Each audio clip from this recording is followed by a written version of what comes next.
बंधुगण नमस्कार। आज मीठा गप स्वीट स्टोरी को आपण मानक स्वागत करुछि। आज गप 2001 मसीहा जन्ममामुर फेब्रुआरी संख्यार संगृहित होइछि। आसंतु शुणिबा आज मीठा गप रसायन विद्या। बहु वर्ष तले कपिल नगर रे माधव नामक जड़े धनी व्यक्ति रहुतिले। तांको परी तांको ससुरंको परिवार मध्य संभ्रांत थिले। से चाहिए सारा जीवन मजारे बिताई पारि थांते, किंतु से किसी नूतन उद्भावन करिया पई चाहिए। तेणु से तंबारू सुना बाहर करिया पई तार परीक्षा निरीक्षा चलाइले। एही कामरे से तांकर सबु धन व्यय करदेले और शेष रे गरीब होई गले। माधवंक पत्नी खूब बुद्धिमती। प्रथमरु से जानी पारिथिले जे तंबारू सुना बाहर करिया पागलामी। सेथिरे तांको पति निजर सबु धन संपत्ति बर्बाद करदेबे। तांकर पागलामी केवल निजक नुहे सारा परिवार सुख शांति छड़ाई नेब। एपरी शोचनीय परिस्थिति उपजीव जहा फल पाखरे खाइबाकू भी पैसाटी रहिब नाही। से परिवार को एपरी सर्वनाशरू बंचाइया पई निज तरफरु यथासंभव चेष्टा चलाइतिले।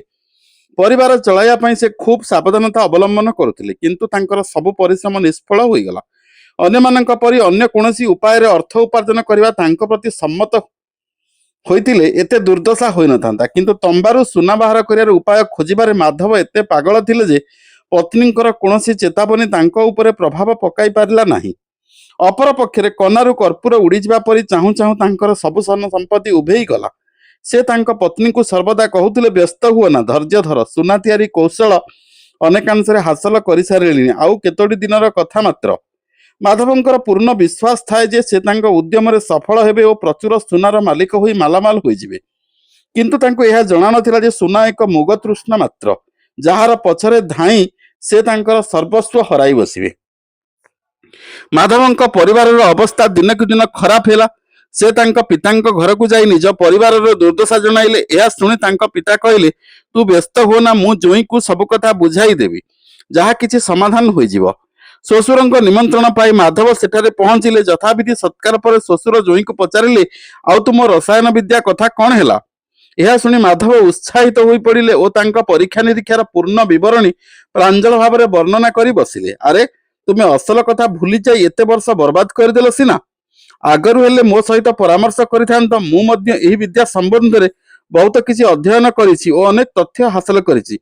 तेणु मु जानि पारुछि जे एबे जाय मध्य तुमर अनेक काम बाकी अछि।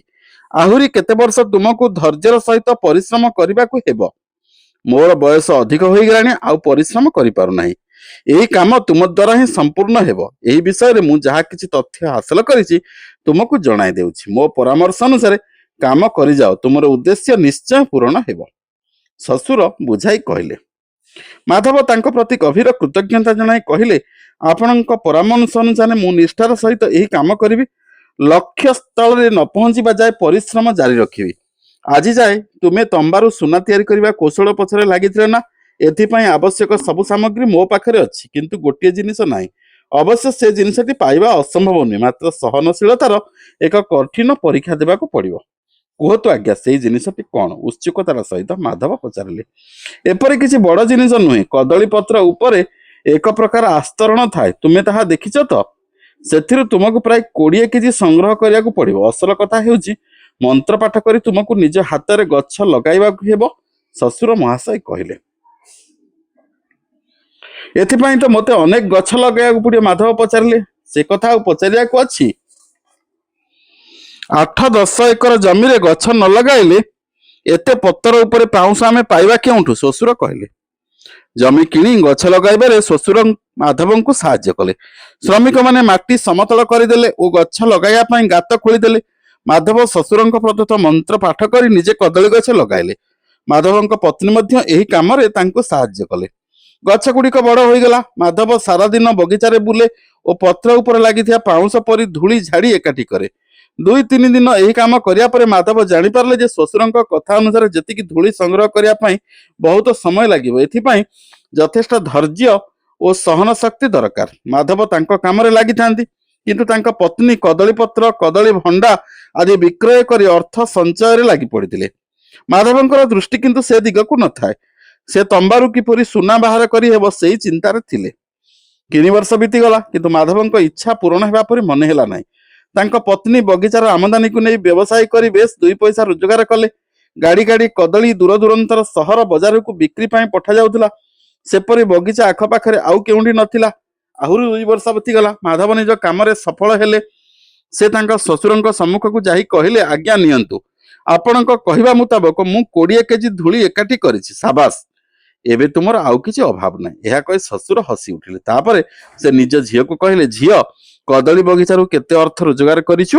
ମାଧବଙ୍କ ପତ୍ନୀ ଗୋଟିଏ ଟଙ୍କା ଥଳି ଆଣି ତାଙ୍କ ସମ୍ମୁଖରେ ଥୋଇଦେଲେ। ଆପଣ ହିସାବ କରନ୍ତୁ।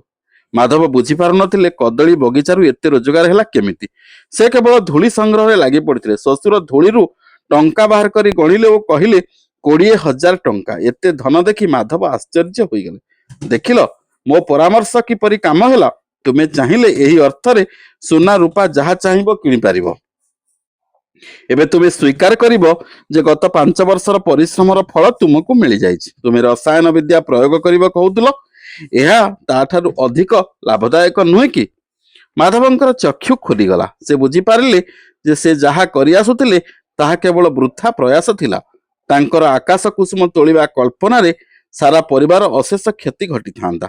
ଶ୍ୱଶୁର ତାଙ୍କୁ ପ୍ରତାରଣା କଲେ ସତ, କିନ୍ତୁ ସେ ତାଙ୍କୁ ଉଚିତ ଶିକ୍ଷା ଦେଲେ। ଏହା ଫଳରେ ତାଙ୍କର ପ୍ରଚୁର ଲାଭ ହେଲା। କାମଧେନୁ ପରି ଏତେ ସୁନ୍ଦର ବଗିଚା ତାଙ୍କ ପାଖରେ ଥିବା ଯାଏ ତାଙ୍କର ଅର୍ଥ ଅଭାବ ଆଦୌ ଘଟିବ ନାହିଁ।